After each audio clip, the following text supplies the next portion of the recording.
0 Ever wondered why we carve pumpkins, wear spooky costumes, and go trick-or-treating on October 31st? It might seem like modern fun, but the roots of Halloween stretch back thousands of years to an ancient Celtic festival known as Samhain. Get ready, because we're about to journey back in time to uncover the true, mystical origins of the spookiest night of the year.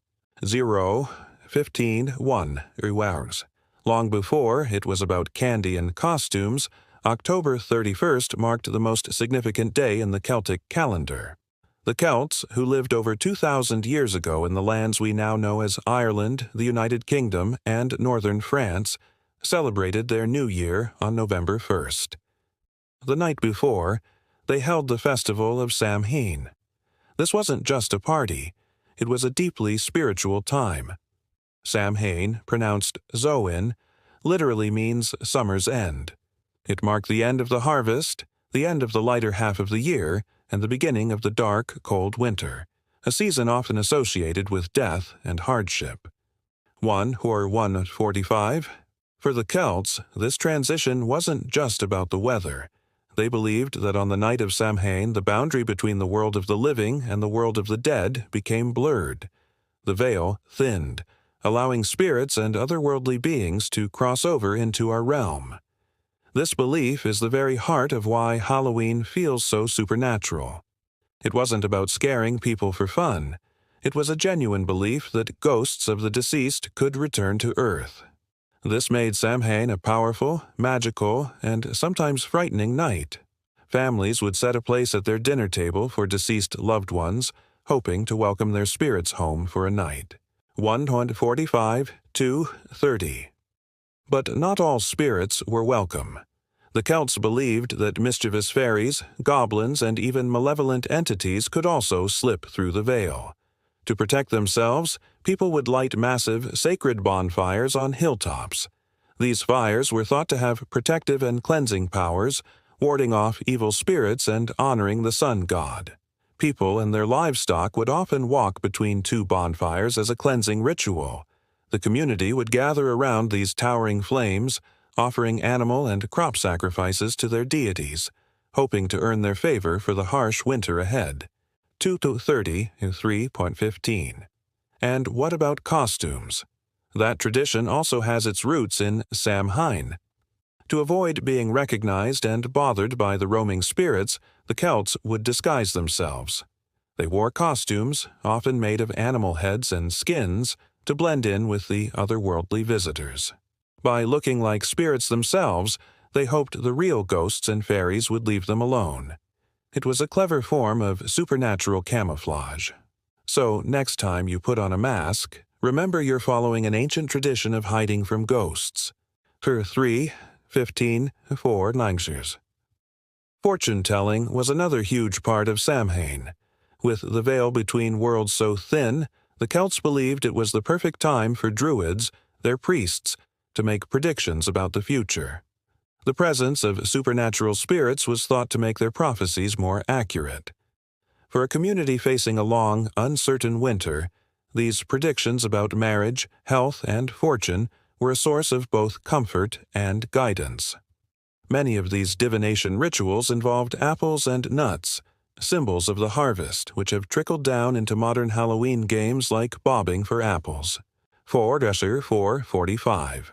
So how did this ancient pagan festival become the Halloween we know today? The shift began with the spread of the Roman Empire.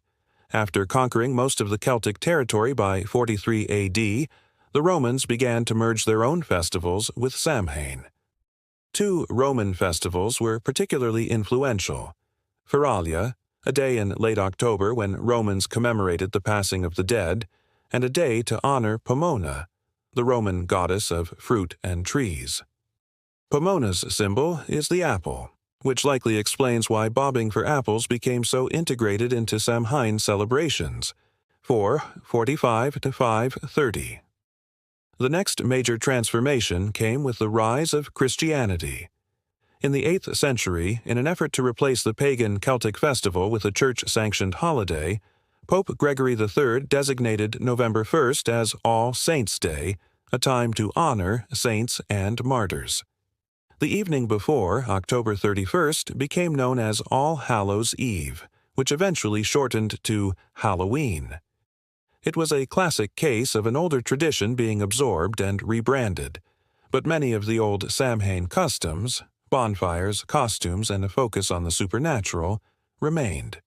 5:30, 6:15.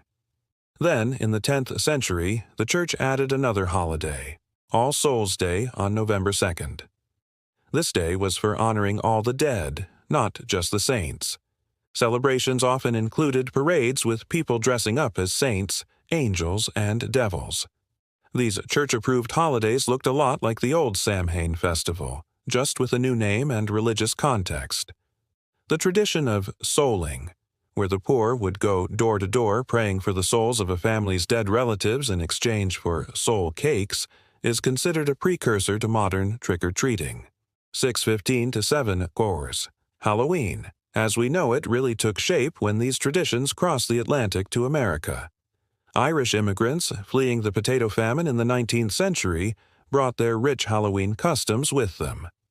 Initially, these celebrations were confined to immigrant communities, but as different European ethnic groups and Native American traditions blended, a uniquely American version of Halloween began to emerge. Early American festivities still included play parties, public events to celebrate the harvest, where neighbors would share stories of the dead, tell fortunes, dance, and sing. 7:7 to 45. By the late 1800s, there was a movement to make Halloween less about ghosts and witchcraft and more about community get-togethers. Newspapers and community leaders encouraged parents to strip away anything frightening from the celebrations.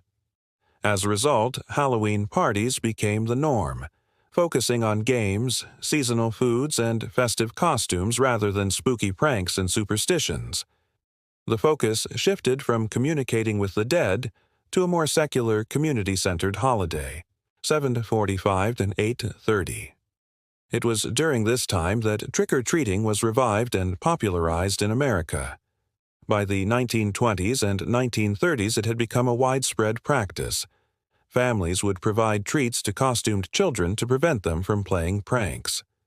By the 1950s, community leaders had successfully limited vandalism, and Halloween had transformed into a holiday primarily directed at the young. The tradition of going door to door for treats became one of the most beloved parts of Halloween for generations of children. 8:30, 9:15. And what about the jack-o'-lantern? This iconic symbol also comes from an old Irish myth about a man named Stingy Jack. According to the story, Jack tricked the devil for his own gain. When Jack died, God wouldn't allow him into heaven, and the devil wouldn't let him into hell. Instead, Jack was cursed to roam the earth for eternity with only a burning coal inside a carved-out turnip to light his way. The Irish began carving their own frightening faces into turnips and potatoes to scare away Jack and other wandering spirits.